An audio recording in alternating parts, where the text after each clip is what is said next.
చూడండి, నీ అవమానంలో కానీ, నీ ఆలస్యంలో కానీ, నీ నిందలో కానీ, నీ వేదనలో కానీ అనేక సంవత్సరాలు తలెత్తుకొని నేను భారంతో భరిస్తున్నట్లయితే నా తల ఎక్కడ పెట్టుకోవాలో అర్థం కావట్లే, చచ్చిపోతే బాగుండు అనుకుంటూ ఈరోజు బాధపడుచున్నట్లయితే, అక్కడ గమనించిన మాటల అక్కడ ఎలిజబెత్, జకర్యా ఎన్నో సంవత్సరాలు బైబిల్ సెలవిస్తుంది వారు వృద్ధాప్యంలోకి వచ్చేసారు. ఇక జవసతాలు ఉరిగిపోయినాయి. 7వ వచనం, ఎలిజబెత్ గొడ్రాలైనందున వారి పిల్లలు లేకపోయి మరియు వారిద్దరు బహుకాలము గడిచిన వృద్ధులైరి. చాలా కాలం అయిపోయిందా, చాలా ఆలస్యం అయిపోయిందా, అయ్యో ఇంత ఆలస్యం, నాకు భారము జవాబు రావట్లేదే.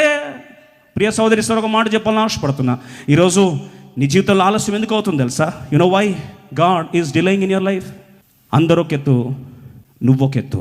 ఈ మాట చెప్తే నమ్మకపోవచ్చు. బిడ్డలు కన్నా వారందరట 54:1 ఏమని రాస్తుందండి? గొడ్రాల గలమెత్తి జయగీతమెత్తుము, ప్రసవేదన పడనిదానా జయకీర్తనెత్తి ఆనందపడము. సంసార పిల్లల కంటే విడువబడిన దాని పిల్లలు విస్తారమగుదురని యెహోవా